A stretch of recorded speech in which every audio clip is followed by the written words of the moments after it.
Over തിങ്കിങ്ങിന്റെ രണ്ട് ബ്രെയിൻസും കാര്യങ്ങളൊക്കെ പറഞ്ഞിട്ടുണ്ട്. ഇനി ഇതിനകത്ത് ഒരു 4 ഫേസസ് ഉണ്ട്.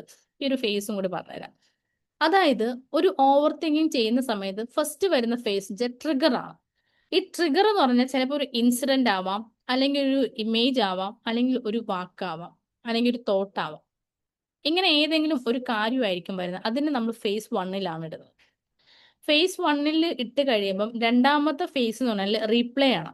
അതായത് ഈ ഒരു തോട്ട് അല്ലെങ്കിൽ ഈ ഒരു ഇമേജ് അല്ലെങ്കിൽ ആ ഒരു എന്താണ് വാക്ക് നമുക്ക് നമ്മുടെ മനസ്സിനകത്ത് റിവൈൻഡ് അടിച്ച് വരുന്നുണ്ടായിരിക്കും. നമ്മൾ റീപ്ലേ ചെയ്തുകൊണ്ടേ ഇരിപ്പുണ്ടായിരിക്കും.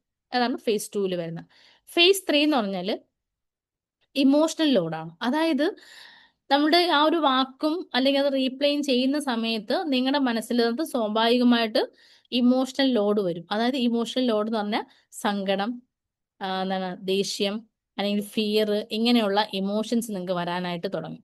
അത് കഴിയുമ്പോൾ ഫേസ് 4ലോട്ട് പോവുകയാണ്. അതായത് കൺഫ്യൂഷൻ, സ്ട്രെസ്, സ്ലീപ്നെസ്, ഇങ്ങനെയുള്ള സംഭവങ്ങൾ വരുന്നുണ്ട്. സോ ഇതാണ് നമ്മുടെ ഒരു ഓവർ തിങ്കിങ്ങിന്റെ ഫേസിലോട്ട് പോകുന്നത്. സോ ഈ ഒരു ഫേസിൽ കൂടെ ആയിരിക്കും നിങ്ങൾ ഓരോരുത്തരും കടന്നു പോയിരിക്കുന്നത്. ഈ ഒരു ഫേസിനെയൊക്കെ നിങ്ങൾ മാറ്റാനായിട്ട് ശ്രമിക്കുക. കാരണം മാറ്റാൻ ശ്രമിച്ചാൽ മാറാത്തതായിട്ട് ഒന്നുമില്ല എന്നാണ് എല്ലാ സ്റ്റഡീസും പറയുന്നത്. കാരണം എന്തുവാണ്, നമ്മുടെ ഒരു അവയർനെസ് ക്രിയേറ്റ് ചെയ്ത് കഴിഞ്ഞാൽ ബ്രെയിനിനെ നിങ്ങൾ സ്വിച്ച് ചെയ്യുക. സ്വിച്ച് ചെയ്ത് കഴിയുമ്പോൾ നമുക്ക് ക്വസ്റ്റ്യൻസ് ചോദിക്കുക, നിങ്ങൾക്ക് എന്ത് ചെയ്യുക, റെഡ്യൂസ് ചെയ്യാനായിട്ട് പറ്റും, നിങ്ങൾക്ക് ആക്ഷൻസ് അല്ലെങ്കിൽ റിലീസ് ചെയ്യാനായിട്ട് പറ്റും. ഓക്കെ. സോ എത്ര പേർക്ക് നിങ്ങളുടെ ഓവർ തിങ്കിങ്ങിനുള്ള സൊല്യൂഷൻ കിട്ടിക്കഴിഞ്ഞു?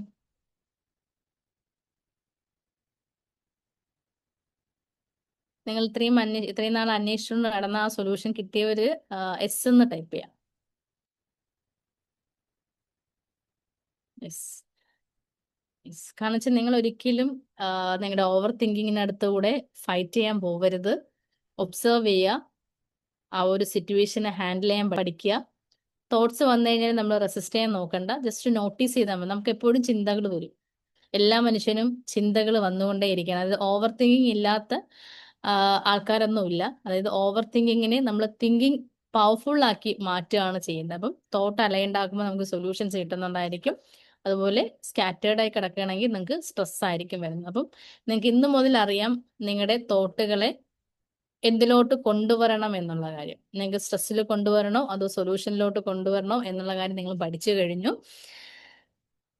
സോ എത്ര പേർക്ക് ഈ ഒരു സെഷൻ യൂസ്ഫുൾ ആയിട്ട് തോന്നി? ഞാൻ പറഞ്ഞ കാര്യങ്ങൾ മനസ്സിലായിട്ടുണ്ട് എന്നുണ്ടെങ്കിൽ നിങ്ങൾക്കൊരു ഡബിൾ തംസപ്പ് തരാം.